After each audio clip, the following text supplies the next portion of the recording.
asambleísta por Tungurahua por la Revolución Ciudadana, Lira Villalba. Quisiera empezar señalando indudablemente el reconocimiento a la Comisión de Desarrollo Económico por plantear temas de gran interés para el debate de este Pleno de la Asamblea Nacional. Sin duda es meritorio que el Ecuador entre en sintonía con las legislaciones de todo el mundo.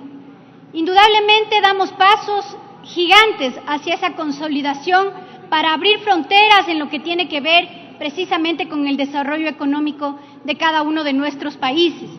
Y en tal sentido es importante que se tomen en cuenta todos los efectos que podrían tener estas normativas para que no se generen ni falsas expectativas, ni tampoco, pues de ninguna manera se pretenda pensar en una cosa distinta a lo que se propone.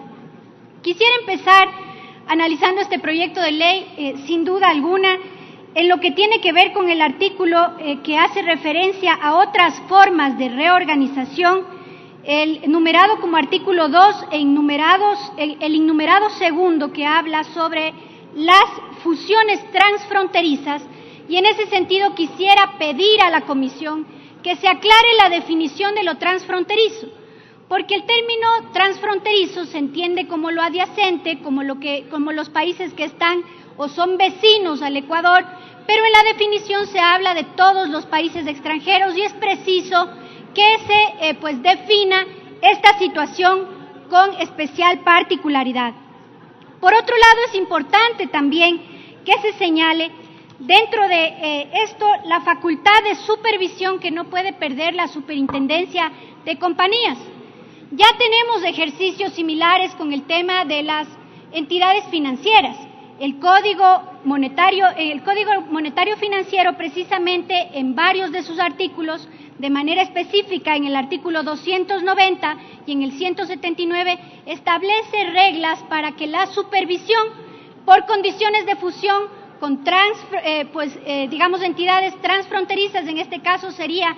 fusión entre compañías de esta naturaleza, no pierda la capacidad de supervisión en el país para que pueda responder los reclamos o las diferentes circunstancias que se den con clientes, etcétera, que puedan tener, pues evidentemente algunos reclamos, aunque todas las responsabilidades debería asumir la entidad que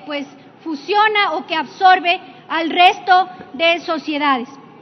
En ese sentido es pertinente que ustedes conozcan, por ejemplo, lo que dice el Código Orgánico Monetario Financiero sobre la supervisión consolidada y transfronteriza. Se refiere y dice: los organismos de control efectuarán supervisión consolidada y transfronteriza a todo el grupo financiero o grupo popular y solidario a través de un adecuado seguimiento y la aplicación de normas prudenciales a todas las actividades que realizan los grupos a nivel local e internacional, la transparencia de sus operaciones, el tratamiento de los conflictos de interés, el servicio y la seguridad de los clientes y la identificación de riesgos en la posición de solvencia y liquidez, entre otros. Esto aplicado a las entidades financieras, pero bien podría tomarse un símil para asegurar la supervisión que debe mantenerlo la Superintendencia de Compañías, indudablemente en el Ecuador. Por otro lado, también es importante referirnos a lo que se ha señalado en el artículo 3,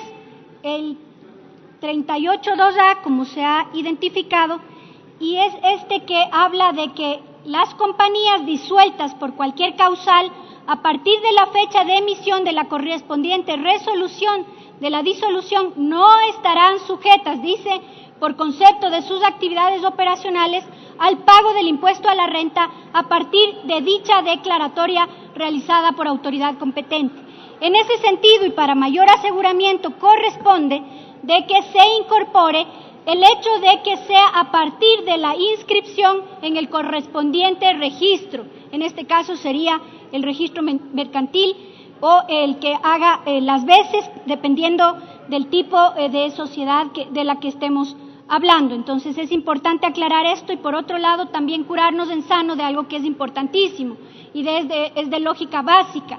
Una iniciativa en materia tributaria legal en materia tributaria le corresponde al Ejecutivo. Cuidado y dejamos abierto a pensar de que esta reforma tiene que ver con una reforma de carácter tributario. Es importante por ello que la Comisión tome en cuenta el hecho de aclarar esto, porque no se está suspendiendo el tema de un tributo, sino se está aclarando por los malos procedimientos que han existido de parte de las entidades recaudadoras, en este caso que sería de los impuestos. Es preciso curarnos en sano, porque en el futuro podrían argumentarse que existen inconstitucionalidades en este proyecto, y de ninguna manera creo que las buenas y sanas intenciones que ha trasladado la Comisión de Desarrollo Económico a este Pleno tienen que ver con un proceso de inconstitucionalidad. Esas son las observaciones, y sin duda creo que el país tiene que prepararse hacia ese proceso de abrir, como decía, la posibilidad a que estemos a la par de otros países. Pero no nos olvidemos que esto tampoco puede generar una expectativa, digamos, total, amplia. Perú, que era uno de los países señalados por la proponente de la ley, es uno de los países que siente, por ejemplo, limitaciones por lo que ocurre con otros países. No todos los países tienen una regulación que permita o haga amigable este tipo de operaciones de fusión. En ese sentido, es importante también, a la par, ir al camino de, ojalá en el marco de los organismos internacionales, homogeneizar las legislaciones para que no nos quedemos simplemente con una iniciativa que no pueda conectar con el resto de países por la falta de legislación. Sin duda este es un gran paso, pero hay que desarrollarlo con mayor énfasis para que el Ecuador no solo quede de nombre o por una norma comprendido como países con condiciones para la inversión, sino que tiene que darse en todas las fases. No es solamente una ley, es principalmente la forma de gobierno, la política del gobierno, porque no haremos nada, sin duda alguna, teniendo buenas leyes, si tenemos malos gobiernos que ahuyentan la inversión de nuestros países. Así que lo principal es lo principal. Ojalá que el Ecuador tenga buenos gobiernos para que la inversión venga y no termine en nuestro país. Muchas gracias, señores y señoras asambleístas. La intervención del asambleísta Porto